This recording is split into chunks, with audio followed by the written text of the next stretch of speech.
अपने आठ में उन लोग को क्या मिलता है? क्या मिलता है उन लोग को? क्रिश कपूर, आज के बाद ये नाम नहीं भूला।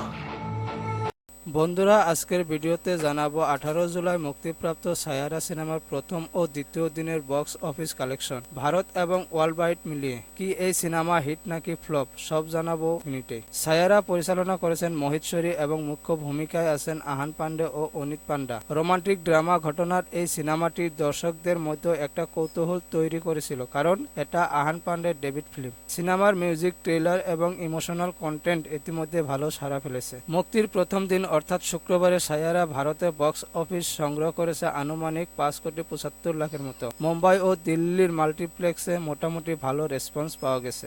শনিবার দ্বিতীয় দিন সিনেমার কালেকশন ছিল খানিকটা উন্নতি, পজিটিভ রিভিউ ও মুখে মুখে প্রশংসার জেরে।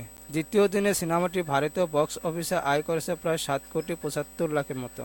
ভারতের বাইরে সায়ারা মুক্তি পেয়েছে ইউএ, ইউকে ও আমেরিকার কিছু থিয়েটার। 2 দিনের মধ্যে ওভারসিজ থেকে সিনেমাটি আয় করেছেন প্রায় 3,80 লাখের মতো। ফলে মোট ওয়ার্ল্ড ওয়াইড কালেকশন দাঁড়িয়েছে 16,08 লাখের মতো। যদিও সিনেমাটির বাজেট প্রায় 40 কোটি টাকা, কিন্তু এই শুরুটা মোটামুটি ভালো বলা যায়। যদিও রবিবার ভালো কালেকশন ধরে রাখতে পারে, তবে সায়ারা প্রথম সপ্তাহে 30 কোটি ছুঁয়ে ফেলতে পারে। আপনারা কি সায়ারা দেখে ফেলেছেন? কেমন লেগেছে সিনেমাটি কমেন্টে জানাবেন। ভিডিওটি ভালো লাগলে লাইক দিন, শেয়ার করুন আর চ্যানেলটি সাবস্ক্রাইব করুন। দেখা হবে পরের আপডেট।